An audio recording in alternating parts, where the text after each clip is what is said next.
नमो अरिहन्ताणं नमो सिद्धाणं नमो हयवियाणं नमो उज्जयाणं नमो लोये सौसाहुनम् असपंसनमोकारो सर्वपावपनाशनो मङ्गलानं च सौवर्ते परमं वै मङ्गलम् अज्ञानतिमिरन्धानां ज्ञानाञ्जनशलाकया चक्षुरुन्मीलितं येन तस्मै श्रीगुरुवे नमः मुखादिव्याकुक्षिरत्नं शब्दजितवर्यात्मजम् श्रीराजचन्द्रयहुं वन्दे तत्त्वलोचनदायकम् प्रभुतत्त्वलोचनदायकम्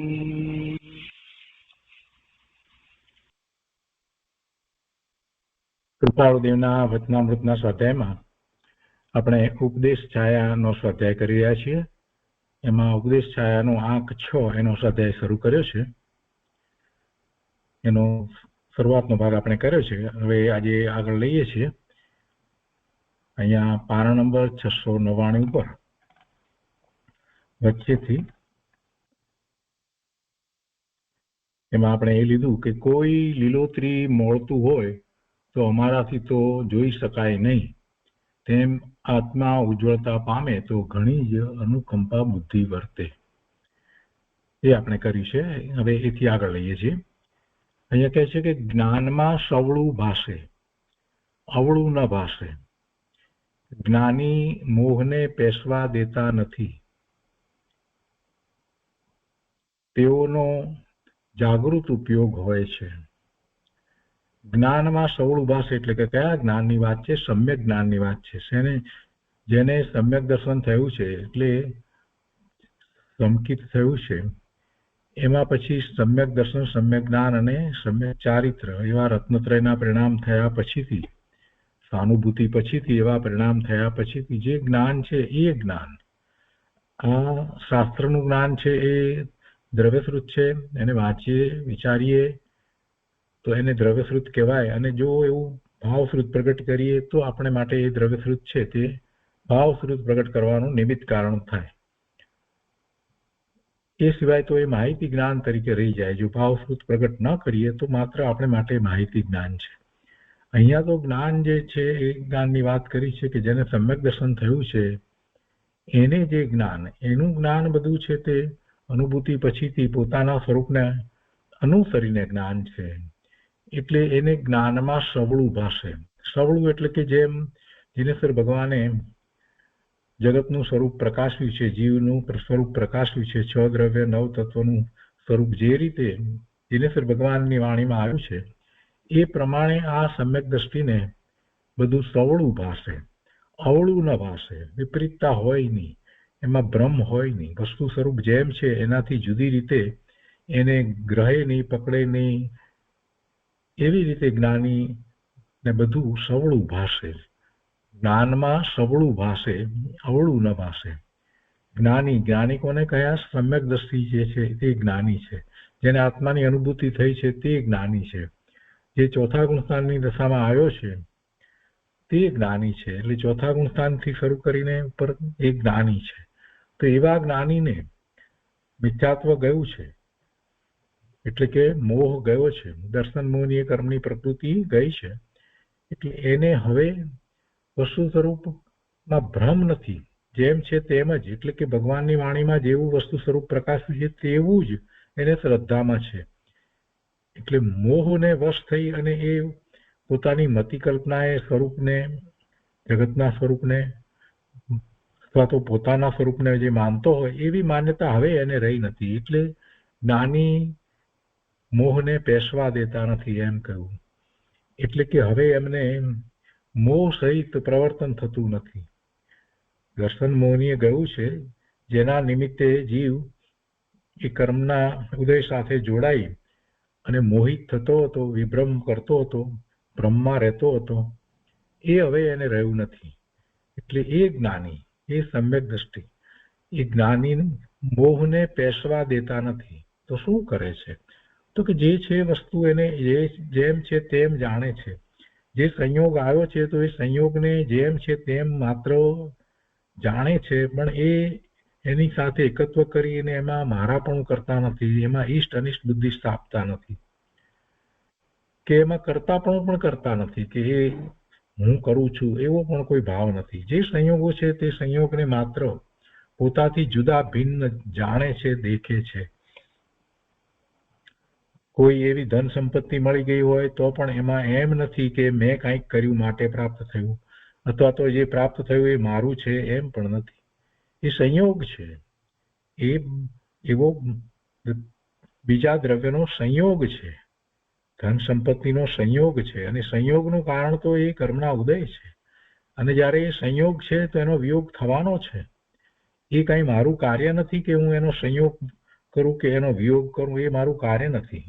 એ દ્રવ્યનું જ કાર્ય છે. જે દ્રવ્ય સંયોગે કરીને મારી સમીપમાં આવ્યું છે એ જ દ્રવ્ય સંયોગે કરીને મારાથી જુદું પણ પડી જવાનું જ છે, એટલે એ ચાલી જવાનું જ છે. એમાં મારે કાંઈ કરવા પણ નથી. એ રહે તો પણ ઠીક ને ન રહે તો પણ ઠીક. એથી મને કાંઈ લાભ પણ નથી અને મને કાંઈ નુકસાન પણ નથી. હું એટલે આત્મા, હું ભગવાન આત્મા જ્ઞાન આનંદ સ્વરૂપ છું. તો એને તો પોતાના શુદ્ધ સ્વરૂપની દ્રષ્ટિ રહ્યા કરે છે. એટલે હવે બીજું શું કરવું છે? આ બધું જે છે જગતમાં જે કંઈ થઈ રહ્યું છે એ એના કારણે થઈ રહ્યું છે. એવા સંયોગો આવે છે, પછી વિયોગ પણ થાય છે. બધાના પરિણમનો સ્વતંત્ર થાય છે. જગત આખાનું પરિણમન સ્વતંત્ર રીતે પોતાથી જ થાય છે. દરેક દ્રવ્યનું સ્વતંત્ર પરિણમન પોતાનું પોતાથી થાય છે. એમાં બીજો કાંઈ કરતો નથી. તો મારા પરિણમનની અંદર આ સંયોગ આવ્યો, એમાં ધન આવ્યું, સંપત્તિ આવી, તો એ કંઈ મારા પરિણામને કોઈ રીતે વિચલિત કરતું નથી. મારા પરિણામ તો જીવના પરિણામ છે, ચેતનના પરિણામ છે. એ ચેતન રૂપે જ પરિણમે છે.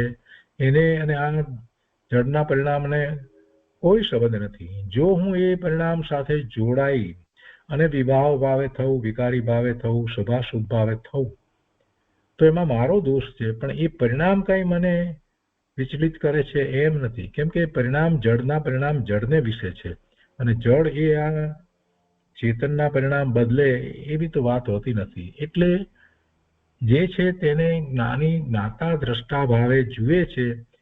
એટલે એમ એ મોહને પેશવા દેતા નથી. તેઓનો જાગૃત ઉપયોગ હોય છે, સતત જાગૃતિ વર્તે છે. ચોથું ગુણસ્થાન હોય કે પાંચમું હોય કે છઠ્ઠું હોય, એ સવિકલ્પ દશાની અંદર, અને સવિકલ્પ સિવાય નિર્વિકલ્પ દશાની અંદર તો પોતે પોતાના સ્વરૂપનો અનુભવ કરે છે, એટલે કાંઈ એ પ્રશ્ન નથી. પણ સવિકલ્પ દશાની અંદર પોતે સતત જાગૃત હોય છે. શેને માટે જાગૃત છે? કે જે સંયોગો બને છે, જે કંઈ પદાર્થો સમીપમાં આવે છે, તો એ બધામાં જેના જે ભાવ છે, બીજા જીવો છે એના કોઈ પણ પ્રકારે ભાવ છે, તો એ બધામાં એની જાગૃતિ છે કે એ બધું જેનું છે તેનું તેની પાસે છે. સામો જીવ ગાળ બોલે છે તો એનો ભાવ જે થયો એ એની પાસે, એ મારામાં પહોંચતો નથી. એ વખાણ કરે છે તો એ વખાણ મારા વખાણ કરે છે, પણ એ વખાણ મારા નથી. કેમ કે એ મને તો જાણતો નથી, ઓળખતો નથી. હું તો જ્ઞાન સ્વરૂપ ભગવાન આત્મા છું. એ વર્તમાન પર્યાયના વખાણ કરે છે તો એથી મને કોઈ લાભ કે નુકસાન થતું નથી. એ બધું એની પાસે. એને કારણે શુભ ભાવ હોય તો એને પુણ્યનો, અને અશુભ ભાવ હોય તો પાપના બંધ પડે. પણ એથી કરીને મને કાંઈ ફેર પડતો નથી. એટલે મારે શા માટે વિચલિત થવું? મારે શા માટે રાગના કે દ્વેષના ભાવે થવું? એમ જ્ઞાની વિચારે છે. એટલે સતત એને એ જાગૃતિ રહે છે. કોઈ પણ વ્યક્તિ આવી અને કાંઈ પણ બોલી જાય તો એનો રિસ્પોન્સ જ્ઞાની એવો આપતા જ નથી કે જેથી કરી અને એમને પસ્તાવવું પડે. એમને કદાચ કાંઈક અજાણતા કાંઈક એવો રિસ્પોન્સ અપાઈ જાય, કાંઈક થાય તો પણ એને માટે પ્રાયશ્ચિત કરે છે. અરે આ બધું મને ક્યાં છે, એ મારાથી જુદું છે, ભિન્ન છે. એવી સતત જાગૃતિ રહે છે. જે વસ્તુ પોતાની નથી, પોતાને સ્પર્શતી નથી, પોતાના પરિણામ ઉપર કોઈ અસર કરતી નથી અને પોતે એના કરતા નથી, એના પરિણામને ફેરવતા નથી, તો એની સાથેનો સંબંધ શું છે? કાંઈ સંબંધ નથી. એટલે એવી જાગૃતિ જ્ઞાનીને સતત રહે છે. એટલે એમનો ઉપયોગ ભલે બહારમાં હોય એ વખતે પણ એમને જાગૃતિ સતત હોય છે. એમની દ્રષ્ટિ તો જે અનુભવ્યું છે એના ઉપર જ છે. એમની દ્રષ્ટિ તો પોતે જે આત્માનો અનુભવ કર્યો છે એવા શુદ્ધ આત્મા ઉપર જ દ્રષ્ટિ રહે છે. પોતાનું શુદ્ધ સ્વરૂપ જે છે, આ વર્તમાન પર્યાય એ પણ પોતે નહીં, એવું જે અનુભવમાં આવ્યું છે, જે અલૌકિક આનંદ રૂપે વેદાયું છે, એ તરફ જ એની દ્રષ્ટિ હોય છે. એટલે તેઓનો જાગૃત ઉપયોગ હોય છે. જ્ઞાનીના જેવા પરિણામ વર્તે તેવું કાર્ય જ્ઞાનીને થાય. એટલે કે જ્ઞાનીને કાર્ય શું થાય? જ્ઞાનીને કોઈ કાર્ય કરવું જ નથી. જ્ઞાનીને કોઈ કાર્ય કરવાની રુચિ ઈચ્છા હોતી જ નથી. પોતાને સ્વભાવ ભાવે રહેવું છે, એ સિવાય બીજું કોઈ કાર્ય કરવું ગમતું જ નથી. આત્માની અનુભૂતિ કર્યા પછીથી વારંવાર એ આત્મામાં એકાગ્રતાનો જ પુરુષાર્થ કર્યા જ કરે છે અને એવા જ પરિણામ એમને થાય છે. એટલે જ્ઞાનીના જેવા પરિણામ વર્તે તેવું કાર્ય જ્ઞાનીને થાય. અને અજ્ઞાનીને તો કે અજ્ઞાનીને વર્તે જેવા એવું અજ્ઞાનીને થાય. તો અજ્ઞાનીને તો દ્રષ્ટિ બહારમાં છે, એને આત્માની અનુભૂતિ નથી, એને આત્માને જાણ્યો નથી, તો એ બહારમાં પરનું લક્ષ્ય કરી અને એમાં ઈષ્ટ અનિષ્ટ બુદ્ધિ કરે છે, તો એવા પરિણામ એને થાય છે. એટલે કે અજ્ઞાનીને શુભાશુભ ભાવ ના પરિણામ થાય છે અને એવા પરિણામ થાય છે તો પુણ્ય અને પાપના બંધ પડે છે. જ્ઞાનીને એમ થતું નથી. જ્ઞાનીની દ્રષ્ટિ સ્વરૂપ તરફ રહે છે. એટલે મુખ્યતાથી તો એને નિદ્રા થાય છે, અતિ અલ્પ બંધ થાય છે અને આનંદનું વેદન હોય છે, શાંતિનું વેદન હોય છે. જ્ઞાનીનું ચાલવું સવળું, બોલવું સવળું અને બધું જ સવળું જ હોય છે. જ્ઞાનીનું બોલવું, ચાલવું બધું સવળું જ હોય છે, એમાં કોઈ વિપરીતતા હોતી જ નથી. અને અજ્ઞાનીનું બધું અવળું જ હોય છે, વર્તનના વિકલ્પો હોય છે. જ્ઞાની ચાલે છે તો સમજે છે કે આ જે ચાલવું થઈ રહ્યું છે, શરીરનું ચાલવું થઈ રહ્યું છે, એની સાથે હું કાંઈ ચાલતો નથી. મારું ક્ષેત્રાંતર થાય છે અને શરીરનું ક્ષેત્રાંતર થાય છે. બંનેનું ક્ષેત્રાંતર સ્વતંત્ર રીતે થાય છે. કોઈનો આધાર નથી, કોઈના આધારે ક્ષેત્રાંતર થતું નથી. એટલે મારું એટલે હું ચૈતન્ય પ્રભુ, જ્ઞાન સ્વરૂપ, અનંત ગુણનો પિંડ, સિદ્ધ સમાન પવિત્ર એવો હું જીવ દ્રવ્ય, એનું પરિણમન એક ક્ષેત્રથી બીજા ક્ષેત્રે જવું અને આ શરીર જે પૂતગળનો સ્કંદ, એનું એક ક્ષેત્રથી બીજા ક્ષેત્રે જવું, એ બંને સ્વતંત્ર ક્રિયા છે. કોઈને ઉપર આધાર રાખતી નથી. અજ્ઞાનીને એમ છે કે હું ધારું એમ આ શરીર ચાલે. અજ્ઞાનીને એમ છે, પણ એને એ વાતનો ખ્યાલ નથી કે શરીર એના કારણે ચાલે છે અને પોતે જે ભાવ કરે છે ચાલવાના એ જુદા છે. દરેક વખતે એના ભાવ પ્રમાણે શરીરમાં કાર્ય થતું નથી, હલનચલન એમ થતા નથી. અને આપણને ખ્યાલ છે કે જ્યારે પક્ષઘાત થઈ જાય છે, લકવો પડી જાય છે, ત્યારે એ જીવ ગમે તેટલું પ્રયત્ન કરે તે છતાંય પણ એ ચાલી શકતો નથી કે એવા અમુક પ્રકારના હલનચલનો જે છે કરી શકતો નથી. ઈચ્છે તો છે પણ એ શરીરમાં એ કાર્ય થતું નથી. પણ એને એમ છે કે બસ હું કરું છું, શરીરના કાર્યો બધા હું જેમ ધારું તેમ કરી શકું. પણ ભાઈ જોને આ લકવો પડી ગયો છે તો એને ક્યાં થાય છે? એને પણ બે હાથ જોડી અને નમસ્કાર કરવા છે, પણ એનાથી બે હાથ જોડાતા નથી. એક હાથમાં એવો લકવો પડી ગયો છે તે હાથ ઊંચો જ નથી થતો. તો પછી એની ઈચ્છા પ્રમાણે શરીર ક્યાં કાર્ય કરે છે? એટલે એ વાત અજ્ઞાનીને છે, જ્યારે જ્ઞાનીને એ બી વાત હોતી જ નથી. શરીરનું જે હાલવું ચાલવું જે કંઈ થાય છે, અરે બોલવાની ક્રિયા થાય છે, એમાં મોઢું હલે છે, જીભ હલે છે, આ બધી ક્રિયા સ્વતંત્ર રીતે એ જળની એટલે કે શરીરની જ છે અને એનો કરવા વાળો આત્મા નથી. વિકલ્પ આવ્યો હોય એવું બોલવાનો, ચાલવાનો, એ બધી વાત જુદી છે. અને એવો વિકલ્પ હોય એ વખતે જો પુણ્યનો ઉદય હોય તો જેવો વિકલ્પ હોય એ પ્રમાણે શરીરમાં કાર્ય થતું દેખાય, અને ન હોય અને પાપનો ઉદય હોય તો એને જે ઈચ્છ્યું હોય એ પ્રમાણે શરીરમાં કાર્ય ન થાય. એ ક્યાં ઈચ્છે છે કે શરીરમાં રોગ થાય? છતાંય થાય છે ને. જ્ઞાનીને પણ થાય છે, અજ્ઞાનીને પણ થાય છે. એટલે શરીરના કાર્યો શરીરને કારણે જ થાય છે, એવી જ્ઞાનીની દ્રષ્ટિ છે. એટલે જ્ઞાનીનું ચાલવું સવળું, બોલવું સવળું અને બધું જ સવળું હોય છે. એ રીતે એ બધું સવળું છે. સવળું એટલે પોતે જે પરિણમન કરે છે એ પરિણમન અને જે શરીરનું પરિણમન એ બંને ભિન્ન છે, જુદા છે. અને શરીરના પરિણમનનો એ કરતા નહીં, પણ માત્ર જ્ઞાતા દ્રષ્ટા જ રહે છે.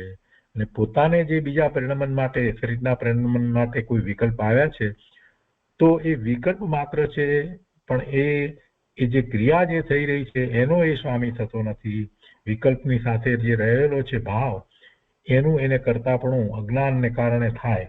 અને જો જ્ઞાની છે તો અજ્ઞાનને કારણે નહીં, પણ એને માટે આપણે એમ કહીએ છીએ કે એને એવો પુરુષાર્થની નબળાઈનો કાળ છે, માટે એને એવું થાય છે. જે કંઈ પ્રવર્તન, શુભાશુભ ભાવરૂપ પ્રવર્તન જે કંઈ થાય છે તે એના પુરુષાર્થની નબળાઈને કારણે થાય છે. પણ છતાંય એ થાય છે તો થાય છે, એ ઈચ્છે છે માટે થાય છે એવું પણ નથી. એટલે બધું જ જે કંઈ છે એ બધું એનું સવળું છે. બોલવું સવળું, અને બોલે છે, વાણી નીકળે છે જ્ઞાનીની, તો પણ એ રીતે જ નીકળે છે. જ્ઞાનીના વચનો સામાન્ય રીતે પરમાર્થે હોય છે, નિરર્થક જતા નથી. સામે એવું પાત્ર હોય તો એને લાભનું કારણ પણ થાય છે. આ બધી વાત એમાં સમાઈ જાય છે. અને અજ્ઞાનીનું બધું અવળું જ હોય છે.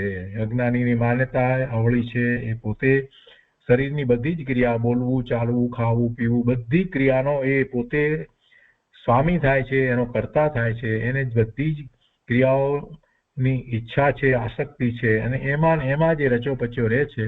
વાસ્તવમાં એ કાર્યો થવા યોગ્ય છે તે જ થાય છે.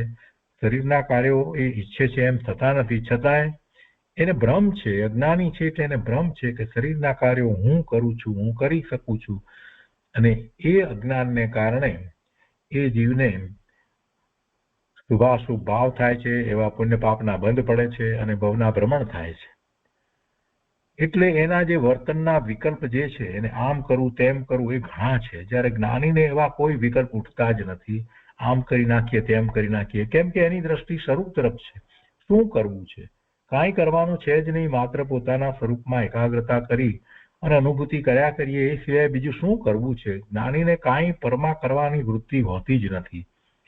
અજ્ઞાનીને એવા અનેક પ્રકારના વર્તનના વિકલ્પો હોય. આમ કરવું ને તેમ કરવું, બીજાનું કરવું ને ત્રીજાનું કરવું, શરીરનું કાંઈક કરવું ને શરીરને નવડાવવું, ધોવડાવવું ને સાફ રાખવું ને એને શણગારવું ને એમ. આ બધી વસ્તુને એના સંબંધે બધી જ વાતમાં એ રોકાઈ જાય છે. એટલે એને એવા અનેક પ્રકારના વિકલ્પો હોય છે. પણ વાસ્તવમાં એ એના વિકલ્પોની સાથે રહેલા જે શુભાશુભ ભાવ, એને કારણે એ ભવના ભ્રમણ કરે છે. અને જે એને વિકલ્પ કર્યા છે એ પ્રમાણે બધું થતું તો નથી. એ વાત એ ભૂલી જાય છે. અહીંયા આગળ કહે છે કે મોક્ષનો ઉપાય છે. ઓગ ભાવે ખબર હશે, વિચાર ભાવે પ્રતીતિ આવશે. બહુ સરસ વાત મૂકી છે. કોઈએ પ્રશ્ન પૂછ્યો હશે કદાચ, તો એમાં મોક્ષનો ઉપાય છે એ વાત લીધી છે. આમ તો આત્મસિદ્ધિની અંદર મોક્ષ છે અને મોક્ષનો ઉપાય છે, એમ 6ઠ્ઠું પદ લેવામાં આવ્યું છે. તો એ મોક્ષનો ઉપાય છે. મોક્ષ છે તો મોક્ષનો ઉપાય પણ છે. આત્મસિદ્ધિમાં તો ઘણી એના સંબંધી વાત કરી છે, એનો વિસ્તાર પણ આપણે ઘણી વાર કર્યો છે. પણ અહીંયા એક બીજી વાત સાથે લેવી છે કે ઓગ ભાવે ખબર હશે. તમને એ ઉપાય એની ઓગ ભાવે, એટલે એમ બધા કરે છે એ રીતે ખબર હશે. જેમ કે એ બધા એ ચારિત્રનો પુરુષાર્થ કરે છે, તપ કરે છે, અને પછી એ મુક્તિને પામે છે, એમ મોક્ષનો ઉપાય ઓગ ભાવે ખબર હશે. પણ વાસ્તવમાં જે રીતે એ ખબર હોવી જોઈએ એ તો વિચાર ભાવે પ્રતીતિ રૂપ હોવી જોઈએ. વિચાર ભાવે પ્રતીતિ રૂપ કેવી રીતે મોક્ષનો ઉપાય હોય? તો પોતાને એવી વિચારણા થાય કે મુક્ત કોનાથી થવું છે અને કોણ મુક્ત થાય છે. તો મુક્ત કોણ નથી? આત્મા મુક્ત જ છે, પણ એને માની લીધું છે એટલે એને આ બધી ઉપાધિ છે. કર્મની ઉપાધિ એને છે. વર્તમાનમાં જે ગતિ મળી છે, એને અનુરૂપ શરીર મળ્યું છે, અને જે કર્મ છે એના ઉદયો આવ્યા જ કરે છે. આ બધું જે ચાલી રહ્યું છે એ ઉપાધિ કોને છે? એ જીવને છે. એક પ્રકારે છે અને બીજા પ્રકારે જોઈએ તો નથી. એનું મૂળ સ્વરૂપ શક્તિ રૂપે જે સ્વરૂપ છે, જે શુદ્ધ છે, પૂર્ણ છે, પવિત્ર છે, જે અનાદિ નિધન એવું ને એવું જળવાઈ રહ્યું છે, એમાં તો કોઈ વસ્તુ ઉપાધિ થાય એવી છે નહીં, એમાં કોઈ ગુણ ઉપાધિ થાય એવો છે નહીં, એમાં તો કાંઈ નથી.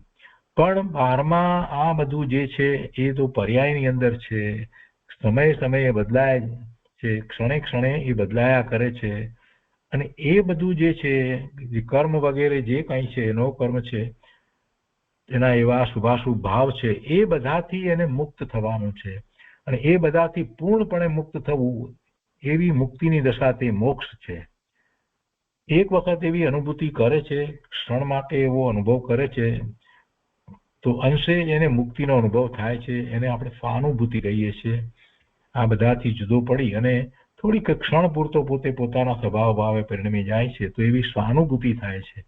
જેને એવી સ્વાનુભૂતિ થઈ છે એને ખ્યાલ છે કે એ પૂર્ણપણે પોતાના સ્વરૂપમાં સ્થિર થઈ જશે, એ જ મુક્તિ છે. અને એવી મુક્તિ થતા જે બહારમાં જે કંઈ ચાલી રહ્યું છે, જે કર્મ, શરીર, આ તે બધું એ એનાથી જુદું છે, તો એ હંમેશને માટે જુદું પડી જશે. એટલે કે નિર્વાણ થશે અને પોતે એક સમયમાં સિદ્ધ શિલા ઉપર બિરાજમાન થઈ જશે. આ કરવાનું છે, આ એને માટેનો ઉપાય છે. તો ઉપાય કેવી રીતે છે? જેવી અનુભૂતિ કરી છે એવી જ અનુભૂતિ કર્યા જ કરે, કર્યા જ કરે, કર્યા જ કરે. સ્વનો અનુભવ કરે છે તો પરનું લક્ષ છોડી અને સ્વનો અનુભવ કરે છે. તો એવું સ્વનો અનુભવ વારંવાર કરે, વધારે સમય સુધી કરે, તો એ વખતે એને મુક્ત સ્વરૂપ પોતાનું જે છે એ અનુભવમાં આવે છે. એ આનંદ રૂપે, શાંતિ રૂપે, સ્વચ્છતા, નિર્મળતા, ભવ્યતા, પ્રભુતા રૂપે એવા અનુભવ રૂપે એને એ અનુભવમાં આવે છે. એ મુક્ત દશાનો એ થોડી ક્ષણ માટે અનુભવ કરે છે. વધારે એમાં એકાગ્રતા કરે છે, વધારે ને વધારે અંદરમાં ઊંડો ઉતરતો જાય છે, એમાં જ રહી જાય છે. તો એમાં સ્વરૂપમાં રમણતા થાય છે, લીનતા થાય છે. અને એવું જ્યારે થાય છે ત્યારે પછી બહારમાં ઘણી બધી વસ્તુઓ છૂટી જાય છે, આપોઆપ પછી છૂટી જાય છે. એટલે કે મુનિ દીક્ષા ગ્રહણ કરી લે છે. સમ્યક દર્શન થયા પછીથી, પહેલી વખત સ્વાનુભૂતિ થયા પછીથી કંઈ એને દીક્ષા લઈ લીધી છે એવી કોઈ વાત નથી. પરંતુ એ પછીથી એને જગતના પદાર્થો પ્રત્યે ઉદાસીનતાનો ભાવ વધતો જાય છે અને છેવટે પછી 5મો ગુણસ્થાન એનાથી આગળ વધી અને પછી 6ઠે 7મે ગુણસ્થાને મુનિ દશા અંગીકાર કરી લે છે. અને એમાં સ્વરૂપમાં વિશેષ એકાગ્રતા કરે છે. અને છેવટે એ શ્રેણી ચડી જાય છે, એમ જે આપણે કહીએ છીએ. તો એમાં શું છે? એમાં તો પોતાના સ્વરૂપમાં સ્થિર થઈ જાય છે. એ સ્થિર થઈ જાય છે. અને 12મા ગુણસ્થાનની આપણે વાત કરીએ છીએ કે ત્યાં બીજું શુક્લ ધ્યાન પ્રગટે છે અને પછી તે અર્યંત પરમાત્મા થાય છે. તો એ બધું શું છે? પોતાના સ્વરૂપમાં વિશેષપણે સ્થિર થાય છે, વિશેષપણે એકાગ્રતા કરે છે અને એમ એ અર્યંત પરમાત્મા થાય છે. અને આયુષ્ય પૂર્ણ થતા પછી એ શરીરને છોડી નિર્વાણ પામી અને સિદ્ધ થાય છે. તો આ વાતનો જેને બરાબર વિચાર થયો છે, શાસ્ત્ર દ્વારા એનો અભ્યાસ થયો છે, જ્ઞાની પુરુષની નિશ્રામાં રહી અને આવા મુક્તિના માર્ગને અને એના પુરુષાર્થને જે સમજ્યો છે, એને અંતરમાં વિચારણા થાય છે કે મારે સમ્યક્ત્વથી શરૂઆત કરવાની છે. એટલે વિચાર ભાવે પ્રતીતિનો અર્થ એ છે કે એવી અંદરમાં શ્રદ્ધા થવી વિચારણામાં કે એમ જ છે, અનંત જીવોએ એવું મુક્ત સ્વરૂપ પ્રાપ્ત કર્યું છે, મુક્તિની દશાને પ્રાપ્ત કરી છે, સિદ્ધ થયા છે. અને અનંત જીવોએ સમ્યક્ત્વ પ્રગટ કરી અને એવા મુક્તિના પુરુષાર્થમાં એ પોતે આગળ વધી રહ્યા છે, એવું પણ કર્યું છે. અત્યારે પણ એ માર્ગ એમ જ છે. અને કેટલાય જીવો એવા છે કે વર્તમાનમાં એમણે ભાવ મોક્ષની દશા એટલે અર્યંત દશાને પ્રગટ કરી લીધી છે. તીર્થંકર દશામાં 20 તીર્થંકર ભગવાન વર્તમાનમાં મહાવીર ક્ષેત્રને વિશે બિરાજમાન છે અને કેટલાય કેવળી ભગવાન એ પણ 13મા ગુણસ્થાનની દશામાં ભાવ મોક્ષની દશામાં બિરાજમાન છે. એટલે આવું તો છે. તો હવે મારે શું કરવાનું? આ બધાની એને પ્રતીતિ થાય, આ બધાની એને શ્રદ્ધા આવે તો એને આપોઆપ માર્ગ મળે છે કે મારે સમ્યક્ત્વ પ્રગટ કરવું છે. સમ્યક્ત્વથી જ ધર્મની શરૂઆત થાય છે અને આગળ વધીને સ્વરૂપમાં વિશેષ સ્થિરતા રૂપ જે ચારિત્રનો આખો પુરુષાર્થ છે એ કરવો છે. પછી બાહ્ય પુરુષાર્થ તો એને અનુરૂપ હોય જ. એટલે એ વિચાર ભાવે પ્રતીતિ આવવી જોઈએ. બાકી તો ઓઘ ભાવે એને બધી ખબર હોય કે બરાબર છે, આ મોક્ષ છે ગયા, ઘણા જીવો મોક્ષે ગયા અને તપ કરી અને આમ તેમ પણ એમ નહીં, એથી એનો દાડો વળતો નથી. એને પોતાની ઉપર વાત ઉતારવાની છે. વસ્તુ સ્વરૂપને જે કંઈ ચારિત્ર વગેરેની વાત જે છે એને પોતાની પર ઉતારીને આગળ વધવાનું છે. એવી પ્રતીતિ, એ વિચાર ભાવે પ્રતીતિ આવશે. એ મોક્ષના ઉપાયની વાત છે. આગળ અહીંયા કહે છે કે અજ્ઞાની પોતે દરિદ્રી છે, જ્ઞાનીની આજ્ઞાથી કામ ક્રોધ આદિ ઘટે છે, જ્ઞાની તેના વૈદ્ય છે. શું કહે છે કે અજ્ઞાની પોતે દરિદ્રી છે, દરિદ્ર છે, ગરીબ છે. અજ્ઞાની દરિદ્ર છે. પૈસા વાળો હોય, ગમે તેટલા પૈસા હોય, મોટો રાજા હોય, સંપત્તિ ઘણી હોય, તો પણ એ દરિદ્ર છે. કેમ? કઈ અપેક્ષાથી દરિદ્ર છે? અજ્ઞાન છે. અજ્ઞાની પોતે દરિદ્રી છે, એટલે જેને જ્ઞાન નથી. જ્ઞાની અને અજ્ઞાનીમાં ફેર શું છે? જ્ઞાની અને અજ્ઞાનીનો ફેર એ છે કે જ્ઞાની છે એને સમ્યક્ત્વ છે, એની શ્રદ્ધા સાચી છે. સાચી એટલે કે જેમ દિનેશ્વર ભગવાનના જ્ઞાનમાં જેવી શ્રદ્ધા છદ્રવ્ય નવ તત્વની હોવી જોઈએ, એની વાત જે રીતે આવી છે એવી જ શ્રદ્ધા આને હોય, એવી જ શ્રદ્ધા અનુભવ પૂર્વક હોય, એ જ્ઞાની છે. પણ એના કરતા વિપરીત શ્રદ્ધા વાળો જે છે એ અજ્ઞાની છે. બીજી રીતે કહીએ શાસ્ત્રની ભાષામાં તો જેને મિથ્યાત્વ સહિત જે કંઈ જ્ઞાન છે એ બધું મિથ્યા જ્ઞાન છે, અજ્ઞાન છે. મિથ્યાત્વ સહિતના જ્ઞાનને અજ્ઞાન કહેવામાં આવે છે. અજ્ઞાન એટલે જ્ઞાન નહીં એવો અર્થ નથી. અજ્ઞાન એટલે મિથ્યાત્વ સહિત જ્ઞાન. કેમ કે જ્ઞાન આત્માનો ગુણ છે અને એ ગુણનું ભવન તો સતત ચાલે જ છે. પણ એને મિથ્યાત્વ સહિત જે છે તો એને અજ્ઞાન કહેવામાં આવે. અને એવા અજ્ઞાન સહિત જે રહ્યો છે એ મિથ્યા દ્રષ્ટિ છે, એ મોહી છે, એ રાગી છે, એ દ્વેષી છે, એને બધા પ્રકારના કષાયો હોય છે. તો એ કષાયો સહિત છે એટલે એને કષાયને કારણે દુઃખ સિવાય બીજું કાંઈ પ્રાપ્ત થતું નથી. સાચા સુખની પ્રાપ્તિ એને થતી નથી. જ્ઞાની જ્યાં સુધી થતો નથી ત્યાં સુધી એને પોતાના અંદરમાં પડેલી જે અનંત ગુણની લક્ષ્મી એ પ્રાપ્ત થતી નથી, એટલે એ દરિદ્રી છે. પોતે ભગવાન આત્મા જ્ઞાન આનંદ સ્વરૂપ છે, અનંત ગુણનો પિંડ છે. તો એવી અનંત ગુણની લક્ષ્મી સમ્યક દ્રષ્ટિને પ્રાપ્ત છે, એને એનો અનુભવ થયો છે. તો એ હવે એ લક્ષ્મીવાન છે. પોતાના અનંત ગુણનું અંદરમાં ચાલી રહેલું ભવન એને અનુભવમાં આવ્યું છે. તો એવી લક્ષ્મી એને પ્રાપ્ત થઈ ગઈ છે, એટલે એ ધનવાન છે, લક્ષ્મીવાન છે. કઈ લક્ષ્મી છે? પોતાના સ્વરૂપની લક્ષ્મી એની પાસે છે. અજ્ઞાનીને એ તરફ લક્ષ નથી થયું ત્યાં સુધી પોતાની પાસે જ અનંત ગુણ હોવા છતાં એનું લક્ષ નથી થયું, એની અનુભૂતિ નથી થઈ, એનો સ્વીકાર નથી થયો, એટલે એ દરિદ્ર છે. જ્યાં સુધી એવી અનુભૂતિ નથી કરતો, એને પ્રાપ્ત નથી કરતો, ત્યાં સુધી એ દરિદ્ર રહે છે. જેમ કોઈ દાદા કે પરદાદા પોતાના ઘરની અંદર કોઈ જગ્યાએ ખૂણામાં 5 કિલો સોનું દાટીને ગયા હોય, પણ એને જ્યાં સુધી એ કાઢતો જ નથી, એનું લક્ષ કરતો નથી, એનો વિચાર કરતો નથી, ત્યાં સુધી એ આખું જીવન દરિદ્ર ગરીબ થઈ અને વિતાવે. પણ જેને એ ખબર છે અને તરત જ એ કાઢે છે, એનું લક્ષ કરી અને એને જે બહાર કાઢે છે, તો એ ધનવાન થઈ જાય છે.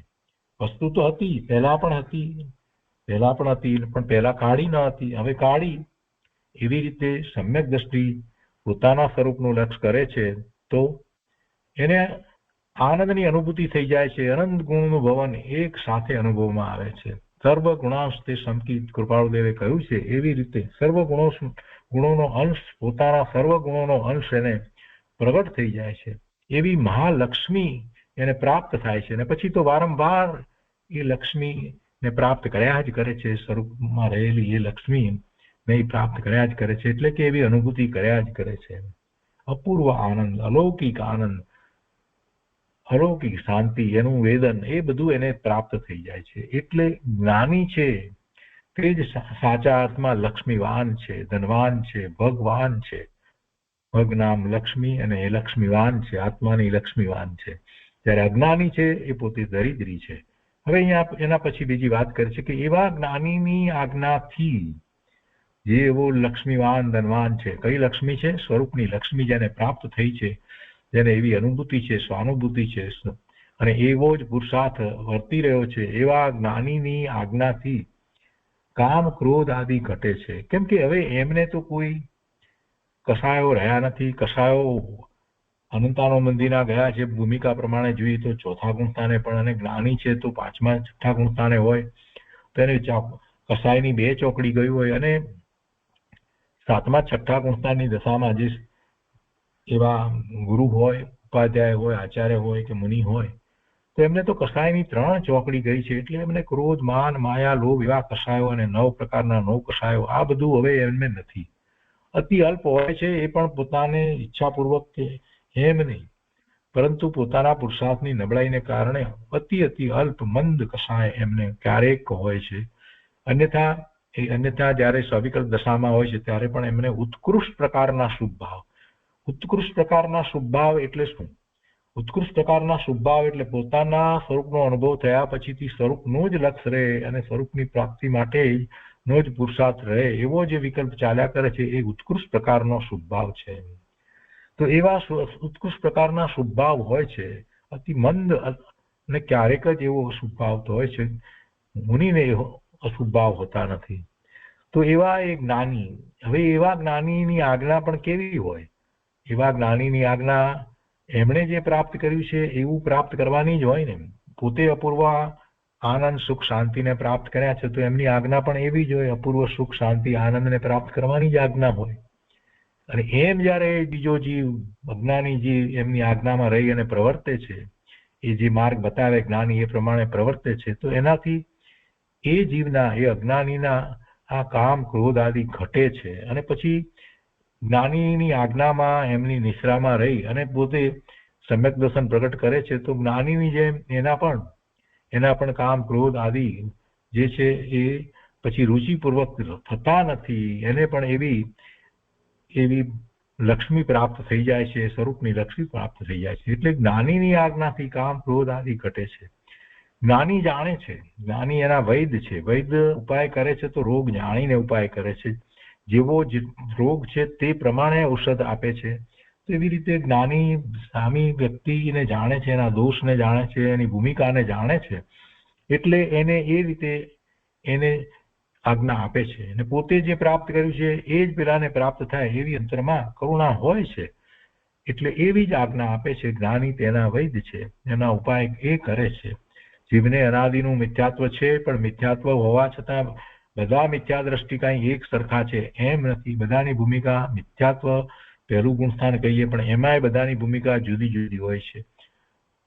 એટલે એ જેવી ભૂમિકા છે, જેવો પેલાનો જ્ઞાનનો ક્ષૌક્ષમ છે, ઉઘાડ છે, એ પ્રમાણે સમજી અને જ્ઞાની આજ્ઞા આપે છે, એ જાણે છે, અને એમ એને સમ્યક્તનો માર્ગ દર્શાવે છે. જ્ઞાનીના હાથે ચારિત્ર આવે તો મોક્ષ થાય.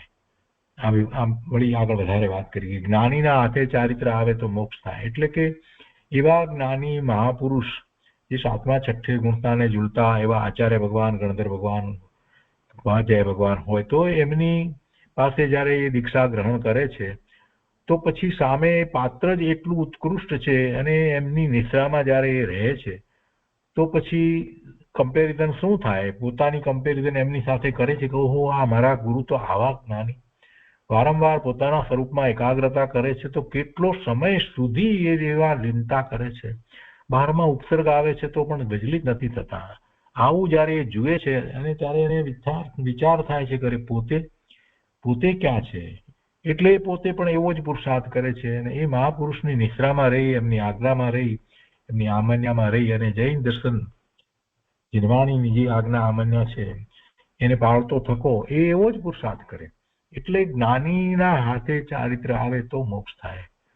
જે જ્ઞાની નથી અને સમ્યક તો પણ નથી અને એવા એ દીક્ષા લઈ લીધી છે અને એમની પાસે એમના શિષ્ય થઈ અને દીક્ષા ગ્રહણ કરીએ તો આપણને શું પ્રાપ્ત થાય? કાંઈ પ્રાપ્ત થાય નહીં. એટલે ગુરુ પણ એવા જ હોવા જોઈએ. ગુરુ પણ એવા હોય અને પોતે પણ સમ્યક દ્રષ્ટિ હોય તો જ એ મોક્ષના માર્ગમાં ઝડપથી આગળ વધે છે, વિકાસ કરે છે, શુદ્ધિની વૃદ્ધિ કરે છે. જ્ઞાની જે વ્રત આપે તે ઠેઠ લઈ જઈ પાર ઉતારનારા છે. જ્ઞાની જે વ્રત આપે, જે કંઈ એને માર્ગ સૂચવે છે, જે કંઈ પ્રતિજ્ઞાઓ વગેરે આપે છે, પચખાણ વગેરે આપે છે, એને માટે એ જ રીતે કાર્યકારી થાય એવા જ એ આપે છે.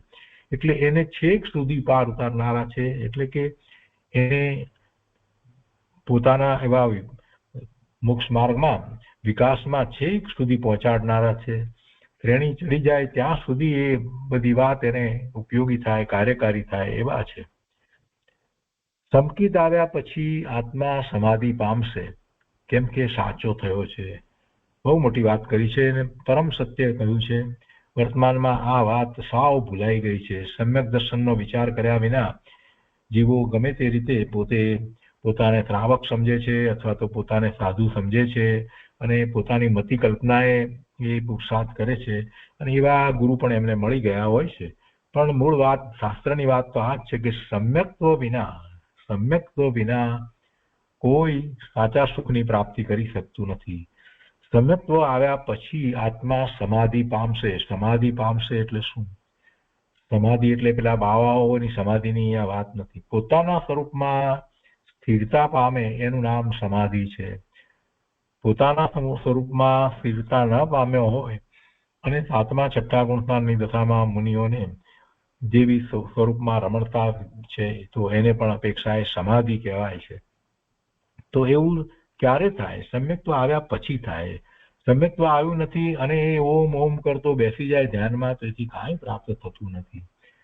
સ્વરૂપની પ્રાપ્તિનો પુરુષાર્થ કરવા માટે એને ઘણો અભ્યાસ કરવો પડે છે. એમને એમ કાંઈ સમ્યક્ત્વ પ્રગટ થતું નથી. જેને સમ્યક્ત્વ પહેલા પ્રગટ કરી લીધું છે એને હવે વાંધો નથી. એ દીક્ષા ગ્રહણ કરે છે તો પણ એની દ્રષ્ટિ તો હવે સ્વરૂપ તરફ રહે છે. દીક્ષા ગ્રહણ કરી છે તો પણ પોતે સાધુની પર્યાય એમાં એકત્વ નથી કરતો, પણ પોતે તો ભગવાન આત્મા થઈને જ રહે છે. મુનિ થયો છે છતાં પણ એની દ્રષ્ટિમાં શું છે? પોતાના વિશે શું વાત છે? તો કે પોતે ભગવાન આત્મા સિદ્ધ સમાન શુદ્ધ પૂર્ણ પવિત્ર છે. આ મુનિ દશા જે છે એ પણ પર્યાય છે, એનાથી પણ પોતે જુદો છે. આવી દ્રષ્ટિ હોય છે. સમ્યક દ્રષ્ટિ જ્યારે સાધુ થાય છે તો એની દ્રષ્ટિમાં આ રીતે હોય છે. એમ નથી કે અમે સાધુ થયા અથવા અમે ઉપાધ્યાય આચાર્ય થયા કે ગણધર થયા, એવી તો કોઈ વાત અંદરમાં હોતી જ નથી. એટલે સંકિત આવ્યા પછીથી આત્મા એ માત્ર પોતાના સ્વરૂપમાં જ એકાગ્રતા લીનતાનો પુરુષાર્થ કરે છે. એમાંથી આવતા અવ્યાભાસ સુખ શાંતિ આનંદની પ્રાપ્તિ એને તો કરવી છે, એટલે એમાં તો એને સ્થિર થવું છે. એવી સમાધિ એ સમ્યક દર્શન આવ્યા પછી જ થાય છે. કેમ કે સંકિત આવ્યું એટલે એ સાચો થયો એટલે કે એની બધી જ શ્રદ્ધા સમ્યક થઈ.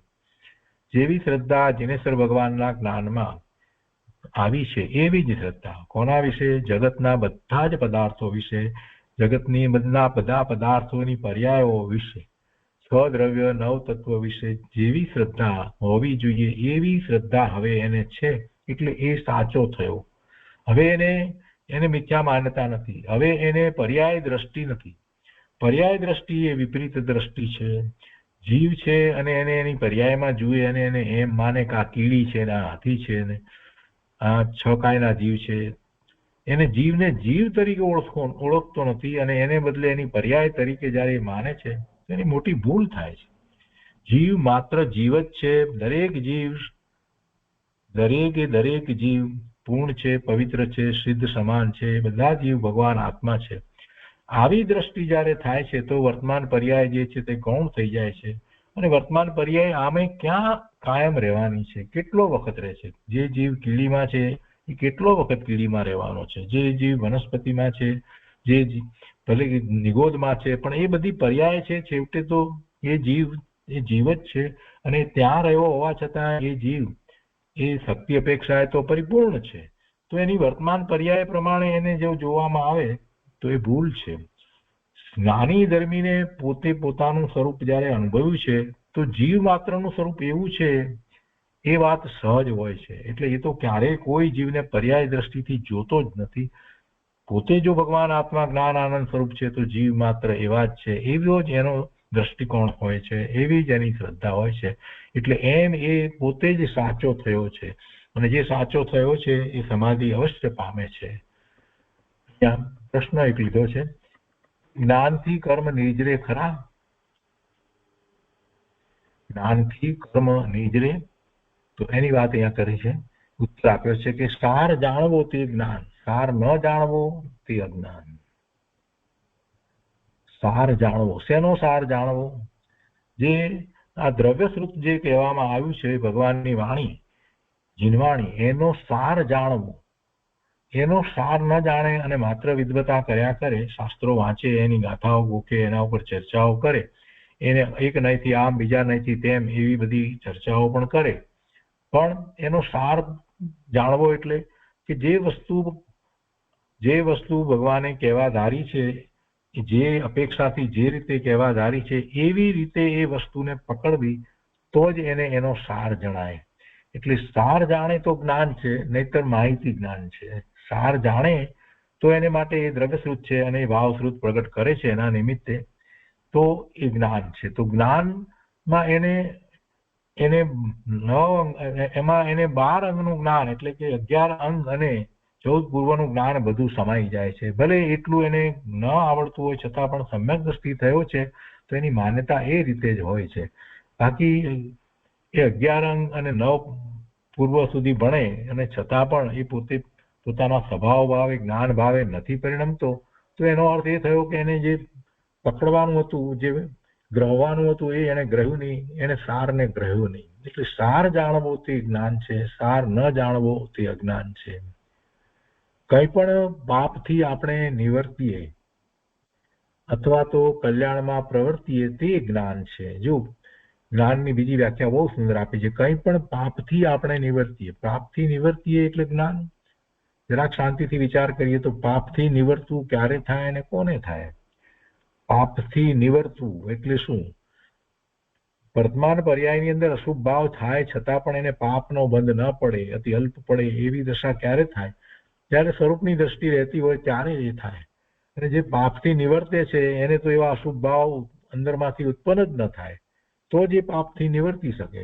પાપથી નિવર્તવું એનો અર્થ જ એ છે કે એને પાપના બંધ ન થવા, અને પાપના બંધ ન થાય એટલે કે એવા આશ્રવ ન થાય તો પાપનો બંધ ન થાય. એટલે કે એને સંવરની દશા હોય, અને સંવરની દશા તો સમ્યક દ્રષ્ટિ જ્ઞાની મહાત્માને હોય. તો પાપથી આપણે નિવર્તીએ અથવા તો બીજી રીતે કહે છે કે કલ્યાણમાં પ્રવર્તીએ તો તે જ્ઞાન છે. એટલે આમ જ્યારે પ્રાપ્તથી જ્યારે નિવર્તવું થયું તો એને જ્ઞાન જ છે, જ્ઞાની જ હોય. જ્ઞાનીને જ એવી દશા હોય કે જેમાં એ પાપથી નિવર્તે, એને એવા પાપ આશ્રવ થાય નહીં અને એવા બંધ પણ પડે નહીં, અને એ વખતે એને સંવરની દશા હોય. એવું તો જ્ઞાની ધર્માત્માને હોય, એટલે એ જ્ઞાની જ છે. અથવા બીજી રીતે કહીએ, એ પાપથી નિવર્તીએ એમાં કથન અપેક્ષાએ તો નાસ્તિથી કહ્યું, પણ મૂળ વાત તો એ જ કરી, સમ્યક્ત્વ પ્રગટ કરવાની વાત કરી. અને અહીંયા હવે બીજી રીતે કહે છે, જેમાં અસ્થિપૂર્વક વાત કરી કે કલ્યાણમાં પ્રવર્તીએ, એટલે અસ્થિપૂર્વક વાત લીધી છે. તો કલ્યાણમાં પ્રવર્તીએ તે જ્ઞાન. હવે કલ્યાણ એટલે કોનું કલ્યાણ? પોતાનું કલ્યાણ. શું કલ્યાણ? પોતાને કલ્યાણકારી શું છે? તો કે પોતાનું જેવું શુદ્ધ સ્વરૂપ છે એવા શુદ્ધ સ્વરૂપની પ્રાપ્તિ એ જ કલ્યાણ છે. એ સિવાય બીજું કાંઈ કલ્યાણ નથી. પોતાનું જેવું શુદ્ધ સ્વરૂપ છે એવા શુદ્ધ સ્વરૂપે પોતે પરિણમી જાય, હંમેશને માટે થઈ જાય, તો એને અવ્યાબાદ સુખ, શાંતિ, આનંદનો અનુભવ થાય, અને દુઃખ ક્યારેય પછી આવે નહીં, ભવના ભ્રમણ થાય જ નહીં. તો એ એને માટે સર્વશ્રેષ્ઠ કલ્યાણ છે. તો એવા કલ્યાણના માર્ગમાં પ્રવર્તે તો શું હોય? તો કે સમ્યક દર્શન સહિત એ મોક્ષ માર્ગમાં પ્રવર્તે એ જ કલ્યાણ છે, અને એ જ કલ્યાણનો માર્ગ છે. તો એમ કલ્યાણમાં પ્રવર્તે તો એ કલ્યાણમાં પ્રવર્તનારો જ્ઞાની છે. એટલે કે કલ્યાણમાં પ્રવર્તવું એ જ ખરેખર જ્ઞાન છે. પરમાર્થ સમજીને કરવો. હવે બીજી વાત અહીંયા આગળ મૂકી છે, પરમાર્થ સમજીને કરવો. પરમાર્થનો અર્થ કેટલાય લોકો જાણતા નથી. લૌકિક જે કંઈ પ્રાપ્ત કરવું એમાં એ એમ માને છે કે આ પોતાને ઈષ્ટ છે, પોતાને હિતકારી છે, એટલે સારું છે, અને એમાં જે લાગ્યા રહે છે એ પરમાર્થ નથી. પરમાર્થ સમજીને કરવું. સમજીને કરવો એટલે શું? પરમાર્થ શું છે પહેલા એ સમજવું, અને પછી એને કેવી રીતે કરવું. તો પોતાના સ્વરૂપની પ્રાપ્તિનો જે પુરુષાર્થ છે એ જ પરમાર્થે જીવને એકમાત્ર કર્તવ્ય છે. બીજાના કાર્યો એ કરી શકતો નથી. કરવાનો વિકલ્પ આવે, અનુકંપા કરુણા આવે, તો એ વખતે પણ એ સમજે કે આ મારો વિકલ્પ છે, શુભભાવ છે, વાસ્તવમાં હું એને કંઈક આપી દઉં છું, પહોંચાડી દઉં છું, એવી વાત નથી. એટલે પરમાર્થ સમજીને કરવો એટલે જ્યારે એવો વિકલ્પ આવ્યો હોય, એવું કાંઈ પણ થયું હોય, અને એવો ભાવ આવી જાય, કરુણાનો ભાવ આવે તો બીજાને એ ધર્મની વાત પણ કરે, પણ છતાંય એ સમજીને કરે છે કે આ જીવ જ્યારે પામવાનો હશે ત્યારે પામશે, હું કહું માટે પામે એવો કોઈ અર્થ નથી. પણ મને એવો વિકલ્પ આવ્યો તો બરાબર છે, ભાષા નીકળી છે તો ઠીક છે, પણ એનું કલ્યાણ એ પોતે જાતે જ કરે છે, મારાથી એનું કલ્યાણ થાય છે એવી વાત નથી.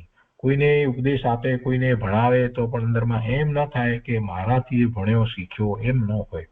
એટલે બીજા તરફના પરમાર્થનો જ્યારે વિચાર કરે ત્યારે પણ અંતરમાં એને એમ જ હોય છે કે દરેક જીવ છે તે સિદ્ધ સમાન શુદ્ધ પૂર્ણ પવિત્ર છે અને પોતાનો એવો પુરુષાર્થ કરવા માટે સક્ષમ છે. એ સક્ષમ છે અને જ્યારે એવો પુરુષાર્થ કરે છે તો એને કોઈ નિમિત્ત હોય છે, તો એમાં મારી વાણી નિમિત્ત થઈ તો થઈ અને મને એવો વિકલ્પ આવ્યો તો આવ્યો, પણ વાસ્તવમાં હું એને પરમાર્થે કંઈક આપી દઉં છું, શીખવાડી દઉં છું એવી વાત નથી. અને મારું સ્વરૂપ પરમાર્થે શું છે, શુદ્ધ સ્વરૂપ જે છે, તો એના લક્ષ્ય હું રહું એ જ મારે માટે પરમાર્થ છે. એ પરમાર્થને હું જાણું નહીં અને બહારમાં જ ફર્યા કરું, અભિમાનમાં રહ્યા કરું કે હું જ્ઞાની છું, તો પછી મારે માટે જ પરમાર્થથી ચ્યુત થવાનું આવ્યું. એટલે મારો પરમાર્થ મારે સતત જાગૃત અવસ્થામાં એવો ને એવો રાખવાનો છે, એમાં આગળ વિકાસ કરવાનો છે. એમ પરમાર્થને સમજીને કરવાનો છે, પોતાને માટે અને બીજાને માટે જે વાત છે બંને માટે એ વાત લાગુ પડે છે. અને જે પરમાર્થને સમજી અને એવો પુરુષાર્થ કરે છે, એ પરમાર્થનો પુરુષાર્થ જે છે એ જ ભવના ભ્રમણ થી છૂટવાનો મુક્તિનો માર્ગ છે. આગળ કહે છે કે અહંકાર રહિત પરમાર્થ સમજીને કરવો, પછી અહંકાર રહિત, કદાગ્રહ રહિત, લોક સંજ્ઞા રહિત આત્મામાં પ્રવર્તવું તે નિર્જરા છે.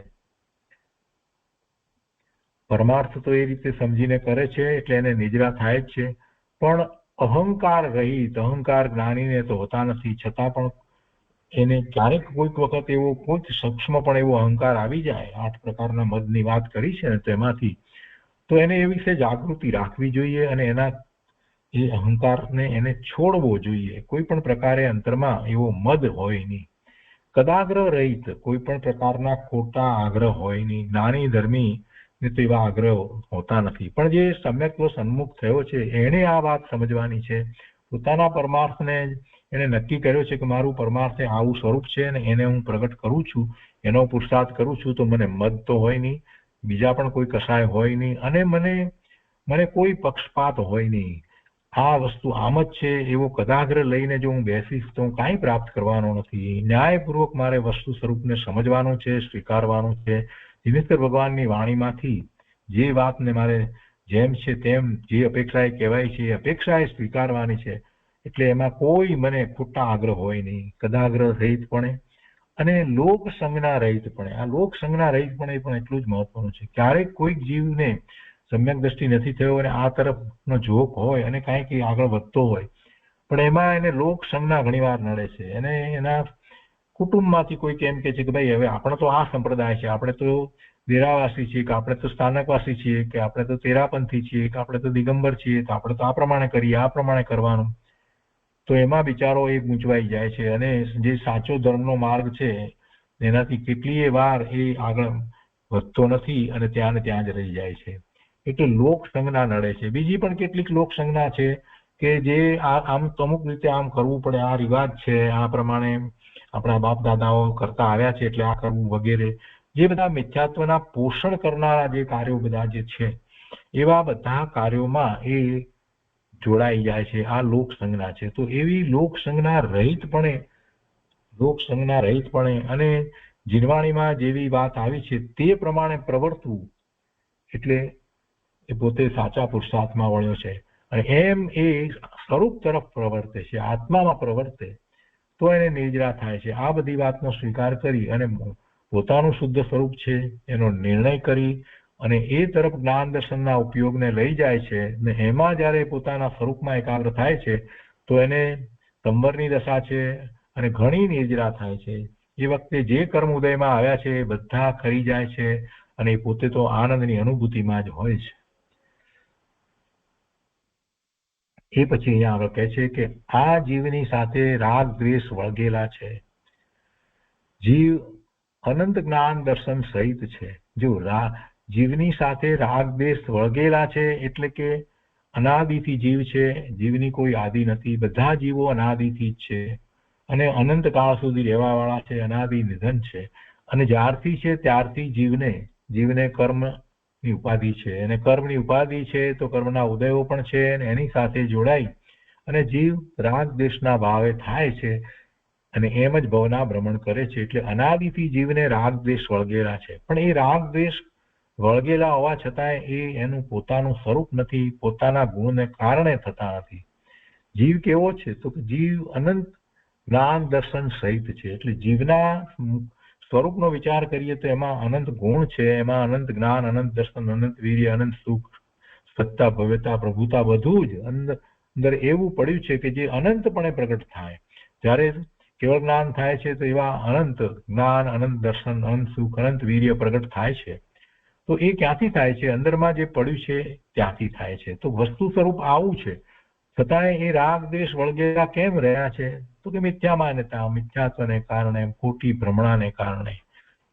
એ જે વસ્તુનું સ્વરૂપ છે એવા સ્વરૂપને પકડતો નથી, ગ્રહતો નથી, અને પોતાના સ્વરૂપનું એને ભાન જ્ઞાન નથી. એટલે એ જે ઉદયો આવે છે કર્મના એની સાથે જોડાય અને એવા રાગ દ્વેષના ભાવે થાય છે.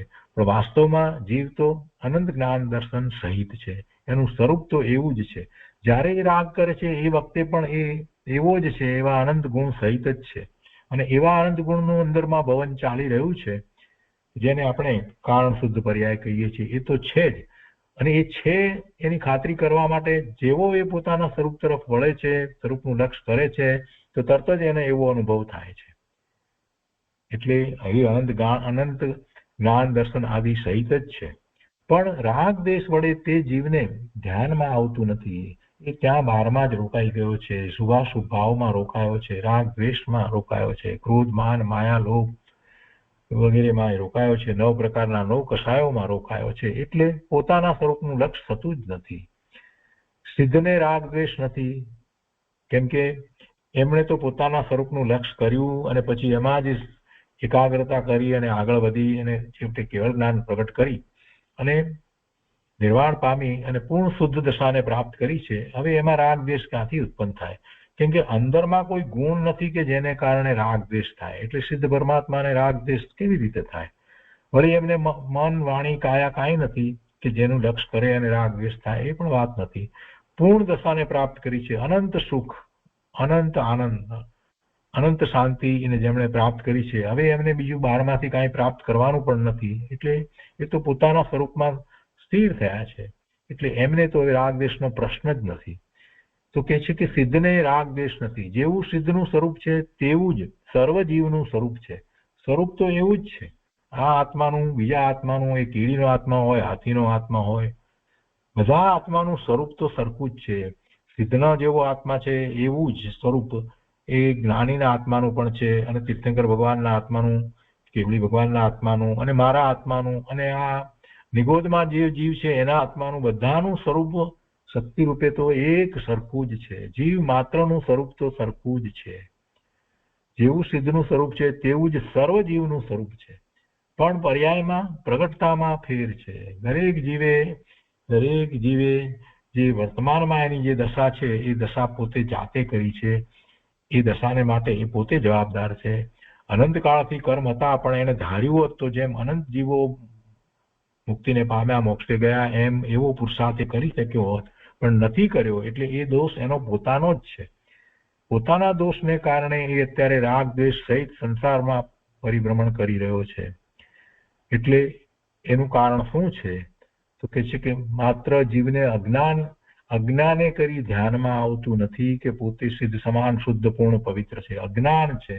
હમણાં આપણે વાત કરી એ રીતે મિથ્યાત્વ સહિત એ પ્રવર્તી રહ્યો છે. એ અજ્ઞાન દશા છે, અને અજ્ઞાન દશામાં એને પોતાના સ્વરૂપનું મહાત્મય આવતું નથી, એનો વિચાર થતો નથી. પોતાની જ વસ્તુ જે છે એને ભૂલી ગયો છે. તેટલા માટે વિચારવાને સિદ્ધના સ્વરૂપનો વિચાર કરવો, બીજો કાંઈ વિચાર કરવા જેવો નથી. પોતાના સ્વરૂપનો વિચાર કરવો હોય તો કેવી રીતે કરે? પોતાના સ્વરૂપનું લક્ષ્ય તો થઈ શકતું નથી એનાથી. તો પહેલા એને સિદ્ધનો વિચાર કરવો. તીર્થંકર ભગવાન પરમાત્મા સાક્ષાત હોય તો એમના સમોસરણમાં બેસી એમના સ્વરૂપનો વિચાર કરવો. નથી તો પણ એમનો વિચાર કરી શકાય. અને સિદ્ધ પરમાત્માનો વિચાર કરો કે ઓહ, સિદ્ધ ભગવાનની કેવી દશા, કેવું સ્વરૂપ, એમ જ્યારે વિચાર કરે છે અને પછી એ સ્વરૂપને પોતાની ઉપર સ્થાપે કે આ જ સ્વરૂપ મારું છે અને બીજું બધું અત્યારે જે છે તે મારું નથી, એનાથી હું જુદો છું, એમ ભેદ જ્ઞાન કરવું. સિદ્ધનો વિચાર કરવો, સિદ્ધના સ્વરૂપનો વિચાર કરવો એટલે એમ ભેદ જ્ઞાન કરવું. અને જ્યારે ધ્યાનનો પુરુષાર્થ કરે છે ત્યારે એવા સિદ્ધના શુદ્ધ સ્વરૂપને ખૂબ વિચારી અને પોતાની અંદર સ્થાપે કે આ જ હું છું, આવો જ સિદ્ધ શુદ્ધ છું અને બીજું બધું જે છે એ હું નથી, એ વર્તમાન પર્યાય છે. એમ કરી અને એ ધ્યાનમાં આગળ વધશે તો એને નિર્વિકલ્પ ધ્યાનમાં સ્થાનુભૂતિ થશે. એટલે પોતાનું સ્વરૂપ એને અનુભવમાં આવશે. એટલે એ રીતે પોતાનું સ્વરૂપ સમજાય. બીજી તો કોઈ રીત નથી. અહીંયા કહે છે કે એક માણસના હાથમાં, બીજી વાત સરસ અહીંયા લીધી છે કે એક માણસના હાથમાં ચિંતામણી આવ્યો હોય અને તેની તેને ખબર ઓળખાણ છે તો તેના પ્રત્યે તેને ઘણો જ પ્રેમ આવે છે, પણ જેને ખબર નથી તેને કંઈ પણ પ્રેમ આવતો નથી. પેલા એ વાત આવી કે ચિંતામણી એવો પોતાનું સ્વરૂપ એની જેને ખબર નથી એ તો પોતાનું આ જીવન વેડફી રહ્યો છે, એ વાત આવી. પણ અહીંયા બીજી વાત છે કે જેને રત્ન ચિંતામણી હાથમાં આવ્યો હોય અને એને ચિંતામણી હાથમાં આવ્યો છે તો એને ખબર છે કે આ ચિંતામણી હાથમાં રાખી અને જે ચિંતવવામાં આવે બધું જ પ્રાપ્ત થાય છે, તો એને એની કિંમત છે, એને ઓળખાણ છે. જેને ઓળખાણ નથી એ તો એક માત્ર ચકચકતા પથ્થર તરીકે એને રાખી મૂકે છે, એનો લાભ લેતો નથી. એવી રીતે સ્વરૂપની જેને દ્રષ્ટિ થઈ છે, અનુભવ થયો છે, એને રત્ન ચિંતામણી હાથમાં આવી ગયો છે. ઓહ, આવું મારું સ્વરૂપ છે, બધું જ્ઞાન, આનંદ, સુખ, શાંતિ તો અંદરમાં જ પડ્યા છે, અહીંયાથી જ મને પ્રાપ્ત થાય છે અને જ્યારે જ્યારે હું એનું લક્ષ્ય કરું ત્યારે મને એ પ્રાપ્ત થયા જ કરે છે. એવો આ રત્ન ચિંતામણી છે. એના ઉપરથી આ વાતને સમજવાની છે. અને જેને એની ઓળખાણ થઈ છે એને એના ઉપર જ પ્રેમ આવે છે કે આ મારું શુદ્ધ સ્વરૂપ, એનો જ પ્રેમ છે, રત્ન ચિંતામણી નો જ પ્રેમ છે. જેમ પેલા રત્ન ચિંતામણી નું એને મહાત્મા સમજાયું છે, તો બસ જે કંઈ પ્રાપ્ત કરવું હોય એનાથી પ્રાપ્ત કરે એટલે એનો જ એના પ્રત્યે જેને પ્રેમ આવે છે. અને જેને ખબર નથી એને પ્રેમ નથી આવતો, પણ જેને ખબર છે એને પ્રેમ આવે છે. તો એવી રીતે જેને આત્માની ખબર છે એને એના તરફ વલણ થઈ જાય છે અને વારંવાર એ તો પોતે પોતાના સ્વરૂપમાં એવો પુરુષાર્થ કરે છે. તો આપણે આજનો અહીંયા સ્વાધ્યાય અહીંયા સુધી રાખીએ છીએ. આંખ ઉપર આગળનો ભાગ આપણે પછી આવતા સ્વાધ્યાયમાં લઈશું.